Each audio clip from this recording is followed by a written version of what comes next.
주영진의 뉴스브리핑 정치 야담 본격적으로 시작을 해보도록 하겠습니다. 민주당의 이재명, 국민의힘의 윤석열 후보, 이제 대선 후보가 된 만큼 외교 안보 정책에도 누구보다 신경을 써야 하겠죠. 현재 한국을 방문하고 있는 미국의 연방 상원의원을 만났습니다. 이 자리에서 과연 두 후보가 어떤 이야기를 했는지, 특히 이재명 후보는 우리의 현대사와 관련한 역사 인식, 충분히 토론할 수 있는 그런 내용의 이야기를 했습니다. 여러분 한번 직접 들어봐 주시죠.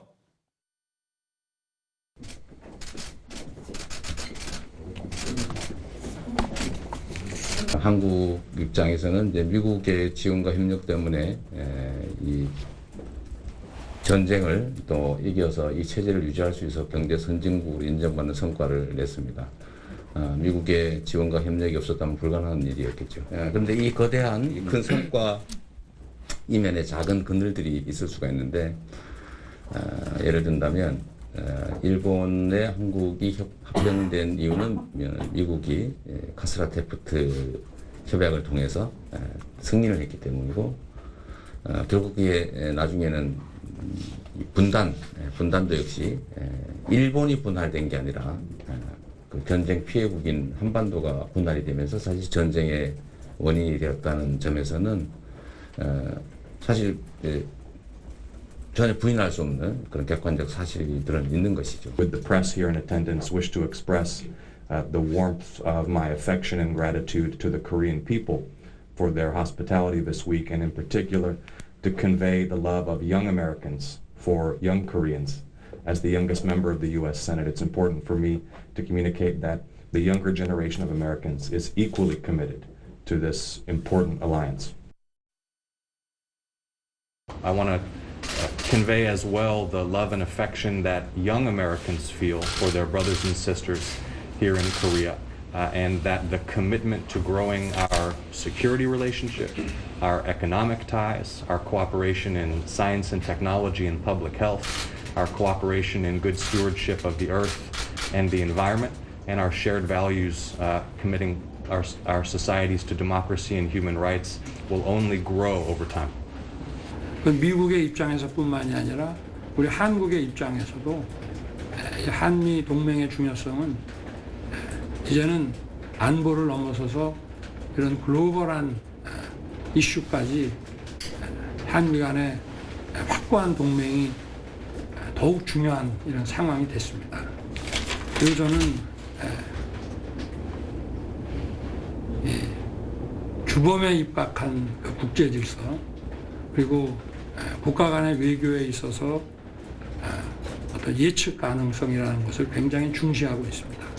미국이 우리나라의 민주주의 발전에도 많은 긍정적인 영향을 줬기 때문에 이런 민주주의와 또 인권의 가치를 공유하는 미국과 우리 전 세계 국가들과 이런 가치를 공유하는 국가들 간의 어떤 확실한 연대에 의해서 그런 글로벌한 문제들이 잘 해결되기를 바라고 한국도 거기에 적극 참여해야 된다고 저는 생각하고 있습니다.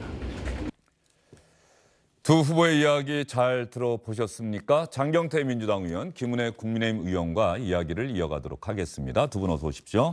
안녕하십니까. 김은혜 의원은 오랜만에 뵙는 것 같습니다. 네, 지난주 후보가 뽑혀서. 예. 일단 이재명 후보가 한국을 방문하고 있는 연방 상원의원 앞에서 구체적인 역사적 사실과 관련한 자신의 생각을 밝혔어요. 그렇죠? 한국이 일본에 합병된 것도 사실은 미국의 책임이 있다. 뭐 그런 취지로 좀 이야기를 한 거죠. 역사적 사실이다. 카스라테프트 밀약을 미국이 승인한 것 아니겠느냐. 그리고 결과적으로 일본이 패전국인데 일본이 분할된 게 아니라 한국이 분단이 됐다. 이런 또 역사적 사실을 끄집어냈어요. 아무래도 이제 윤석열 후보 같은 경우는 이 경선 과정에서 안중근 의사와 윤봉길 의사를 구분하지 못하는 듯 못하는 발언이라든지 아니면 이 한국도 핵무장해야 된다라고 해서 미 국무부에서도 얼토당토하는 얘기다라고 하지 않았습니까? 이런 부분에 대한 역사 인식에 대한 부족한 부분, 외교 관계에 대한 이해 부족 이런 부분에 대해서 그에 반해서 이재명 후보의 강점을 좀 드러내신 것 같고요. 여러 가지 지금 이 윤석열 후보의 인터뷰도 나왔습니다만 사실 중학생 교과서 정도 수준의 뭐 당연히 글로벌한 이슈에 대해서 국제적 연대를 해야 된다. 뭐 당연한 얘기 아니겠습니까? 예를 들면 환경, 노동, 인권 이런 가치들에 대해서 어떻게 연대할 것이고 어떤 방향으로 대한민국이 나아가야 될지 대통령 후보라면 그 가치와 비전에 대해서 좀 더 제시해야 되는데 그런 부분에 대해서 전혀 발언과 언급이 없었던 점 아쉽고요. 존 오소프 그 젊은 의원이 여러 가지 환경 이슈 또 이 한국의 대한민국의 이 전 세계적인 K 방역이나 또 K 한류에 대한 부분들 여러 가지 강점에 대해서도 언급하지 않았습니까? 이 한국에 대한 이해도가 매우 높은 의원으로서 앞으로 이 한미 간의 더 동맹과 여러 가지 우호적 관계가 더 성립할 거라고 봅니다. 예, 어쨌든 한국과 미국, 내가 대통령이 되면 한국과 미국 관계는 어떻게 해나갈 것이다라고 하는 미래지향적인 이야기도 이재명 후보가 당연히 했겠습니다만 과거에 대한 역사적 사실을 콕 꼬집어서 이야기를 했다. 오소프 의원이 한국의 현대사에 대한 지식이 많다고 들어서 내가 이 이야기를 한 것입니다라고 또 저 이야기 뒤에 이야기하면서 웃었다고는 해요. 미국에서 좀 주목받는 분들의 방한 그리고 두 대선 후보를 만나는 의미가 있겠죠. 앞으로 한미 관계 그리고 이 태평양에서의 한국의 지정학적 중요성에서 어떤 분이 외교적 안목을 갖고 있을까 한번 사전에 논의해보고자 함일 텐데 저는 솔직히 오늘 우려를 했습니다. 왜냐하면 이 열강 사이에서 우리나라가 앞으로 안보에서 파고를 헤쳐나가야 하는데 특정한 과거에서의 미국 탓만 하는 거, 국내에서는 야당 탓, 그리고 외교적으로는 미국 탓만 한다면 우리나라를 제대로 세계의 대열에 올라서게 하지 못한다. 왜냐하면 미국이 점령군이라고 하는데 사실 주어가 이상하죠. 왜냐하면 일본이 우리나라의 점령군이었는데 그 점령군을 결국 더 이상 이 우리나라를 종속시키지 못하게 한 걸 그것 또한 점령군으로 미군을 불러야 하느냐라는 부분에서부터 역사를 마치 일부의 사실을 약간의 거짓을 섞어서 전체의 진실이냐 호도하는 이런 화법이 다시 한번 등장한 거에 대해서 저는 유감을 표합니다. 카스라 테프트 밀양 맞죠. 네. 미국은 필리핀을, 일본은 그리고 우리나라의 지배를 공고히 한 전제가 됐으니까요. 그렇지만 그 역사적 사실 너머에 과거의 민비 시해를 포함해서 우리나라에서 중국의 러시아를 차단하기 위해서 엘리트들을 자신들에게 가담시키게 했던 조선 책략을 포함한 그 복잡한 중국과 러시아의 역학관계는 왜 이야기하지 않는지 그 부분에 대해서 부분에 함몰된 외교관은 위험하다. 그렇게 말씀드리고 싶습니다. 네, 이재명 후보가 저 카스라 테프트 밀약 또 일본이 분단되지 않고 한반도가 분단됐다는 이야기를 한 다음에 오소프 의원은 별다른 언급은 하지 않았어요. 그냥 한국과 미국의 미래 젊은 층들 간의 교류 이런 부분을 상당히 강조를 했는데 말이죠. 조금 전에 점령군 이야기를 하셨으니까 얼마 전에 관훈클럽 초청 토론회에서 이재명 후보가 미군이 해방 직후에 한반도, 특히 한반도 남쪽에 들어온 미군은 점령군이 맞지 않습니까? 그리고 대한민국 정부가 수립된 이후의 미군은 그 성격이 동맹군으로 바뀌게 된 것이죠. 이렇게 이야기를 했었습니다. 그것도 한번 들어보겠습니다. 대한민국 정부가 수립되기 전에 한반도에 진주한 소련군 또 미군은 스스로 자기들을 점령군이라고 말했고 객관적 실체도 점령군이 맞습니다. 그걸 부인하면 안 되죠. 뒤섞으면 안 된다. 그거는 우리의 의지와 관계없이 들어온 외국 군대 맞죠. 그런데 대한민국 정부가 수립된 이후에 대한민국에 주둔하는 미군은 대한민국 정부의 요청과 합의에 따라서 합법적으로 미국의 이익만을 위해서가 아니라 대한민국의 이익과 미국의 이익을 함께 추구하는 관계로 합법적으로 우리가 원해서 진주하고 있는 것이죠. 이건 점령군이 아니죠. 동맹군이죠. 동맹군. 그리고 이 두 가지를 뒤섞어가지고 시점상 전혀 다른 상황의 것들을 같은 것처럼 하는 것은 좀 일부 정치인들이 그런 표현을 하시는 것 같은데 그건 정략적인 왜곡이다.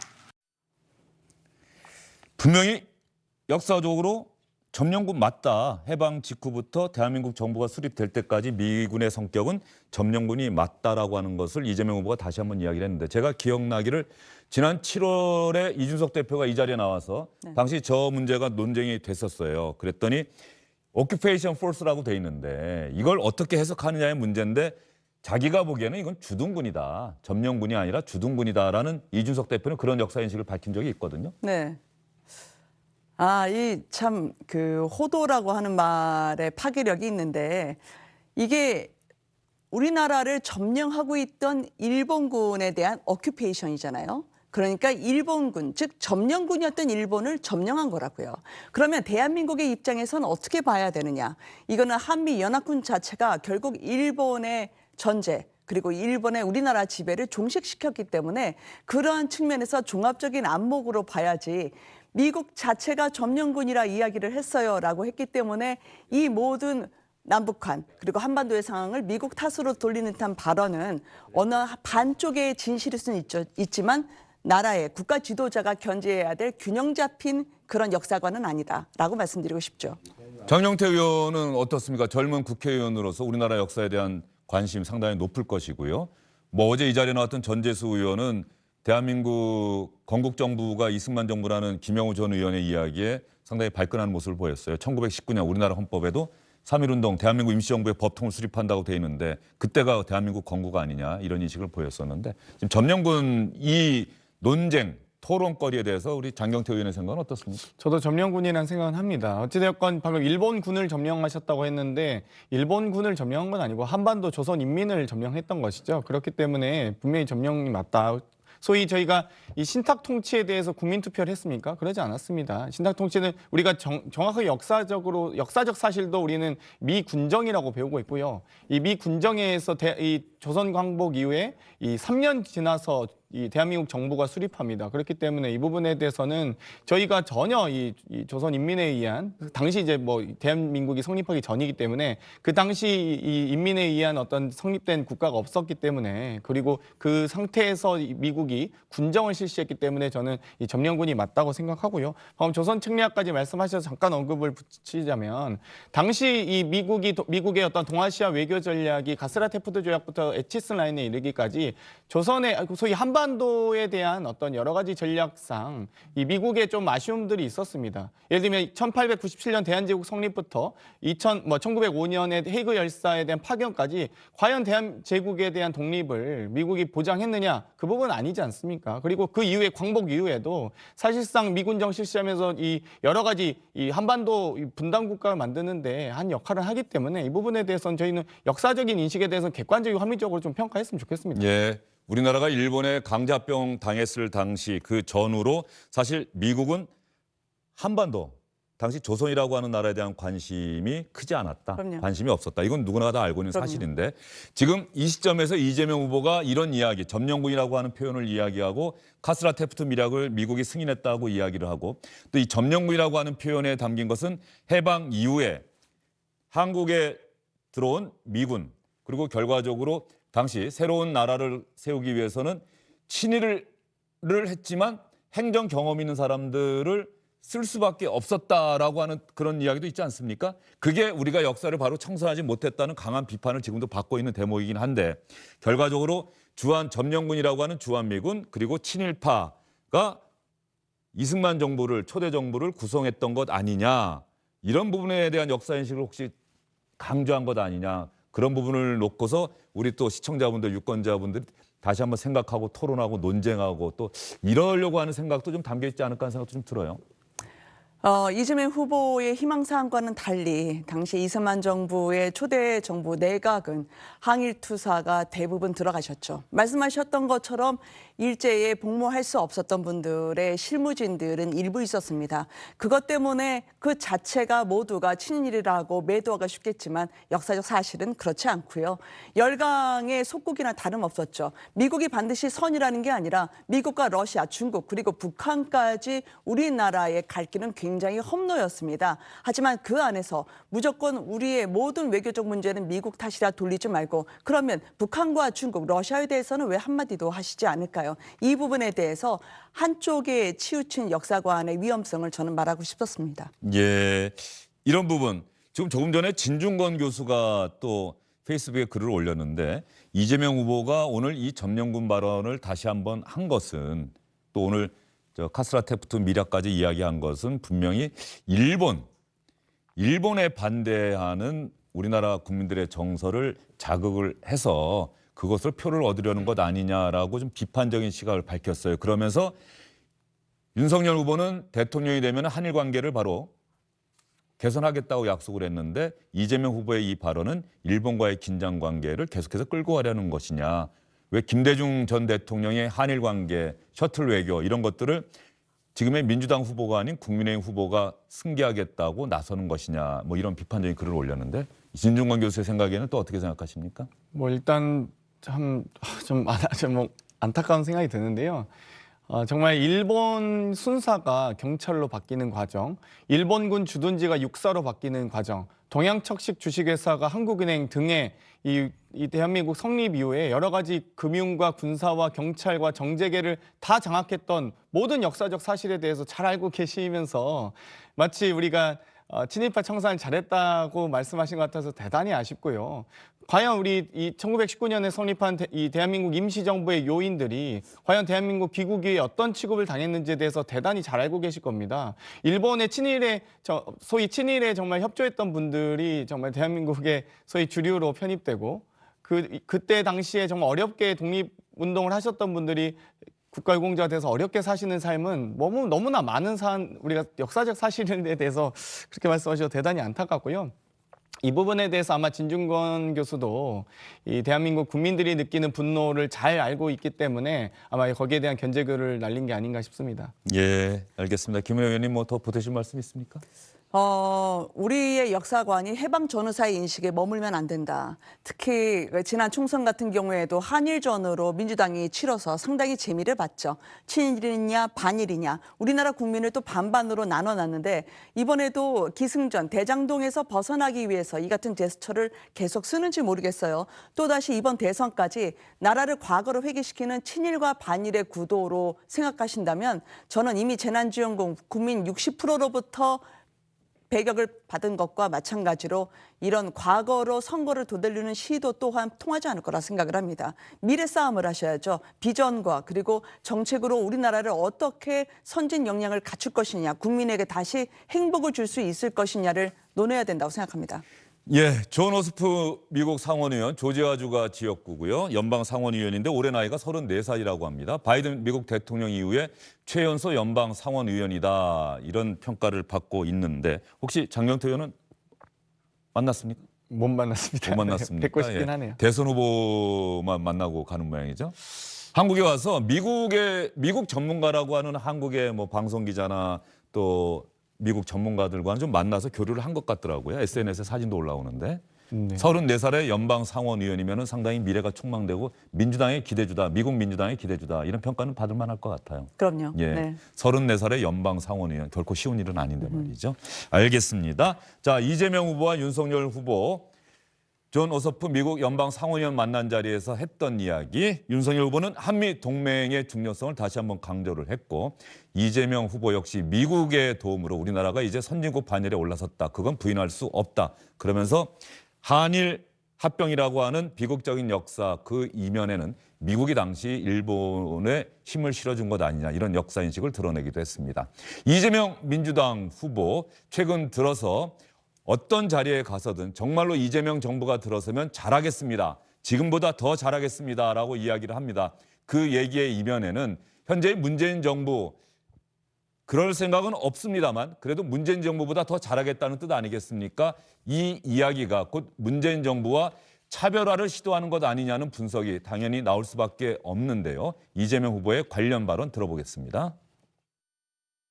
우리 더불어민주당과 또 이 경제 정책을 집행하는 이 문재인 정부 정책 내용과 또 그 지향에 대해서도 아마 여러분들 기대치에 못 미친다는 그런 실망감을 많이 가지고 있을 것 같습니다. 제가 여러분들한테 말씀드릴 수 있는 것은 어쨌든 이 반성적인 성찰을 기초로 해서 이재명이 후보가 된 더불어민주당은 과거와는 완전히 다를 것이다.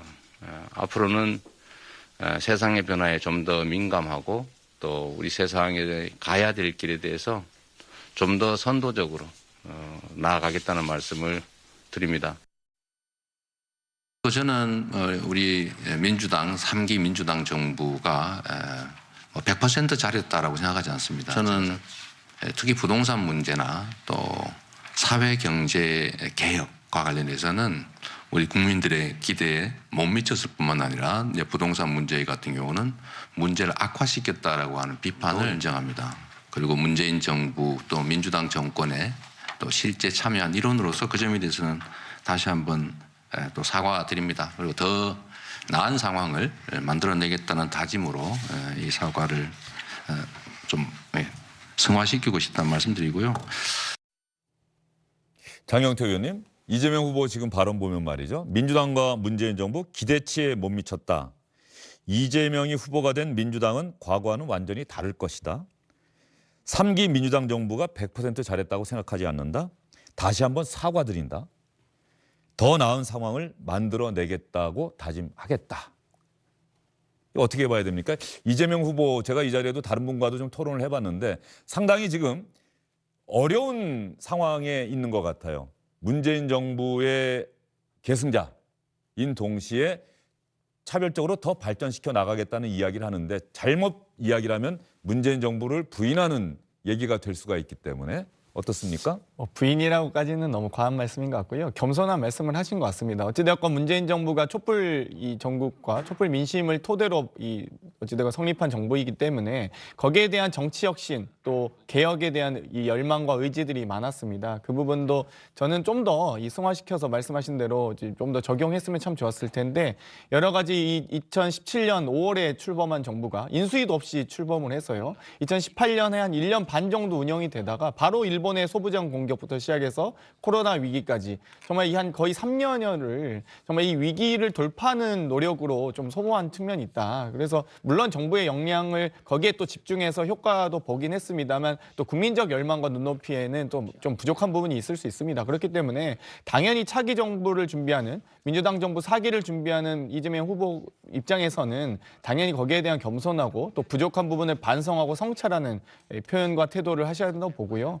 그에 반해서 저희는 민주당 정부 4기를 준비한다고 말할 수 있는 4기 민주정부다. 예, 민주당 정부라고 제가 표현하겠습니다.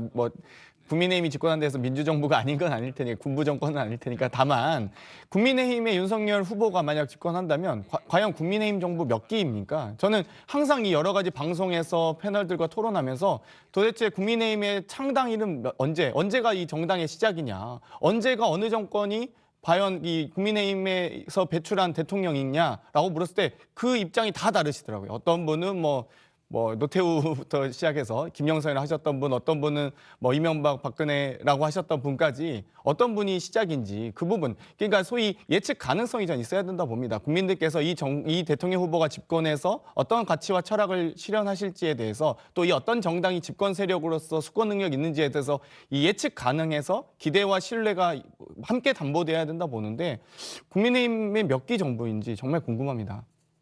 예. 장혁태 의원이 김은혜 의원에게 질문을 던진 것 같습니다.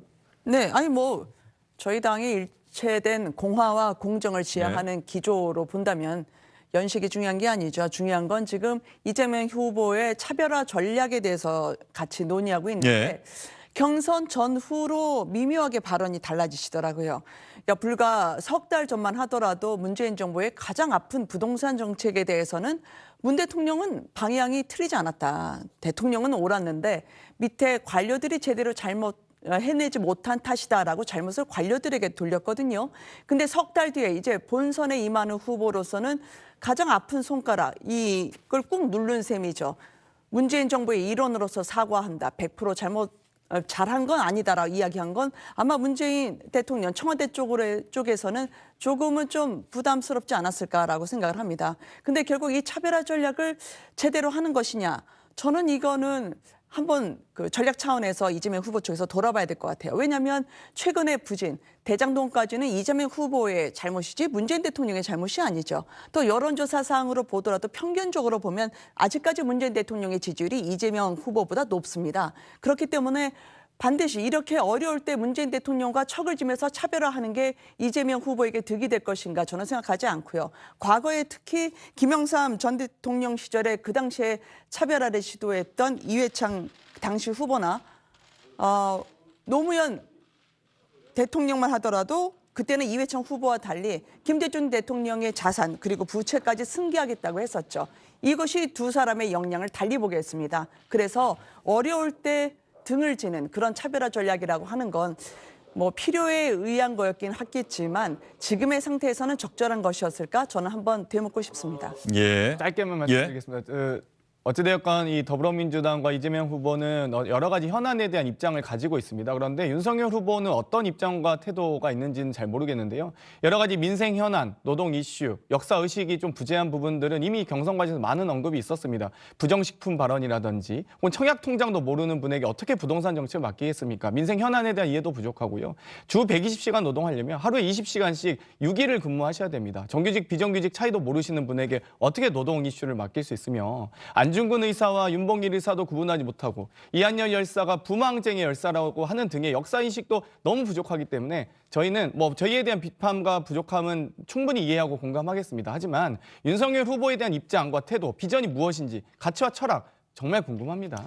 장영태 의원이 이렇게 또 단호하게 말씀하시는데 그 부분에 대해서 윤석열 후보가 역사인식 부재하다, 현 정책에 대한 자신의 생각이 무엇인지 나는 도대체 모르겠다 이런 이야기를 했는데 말이죠. 네. 김민영 의원이 반론을 하셔야 될 것 같은데요.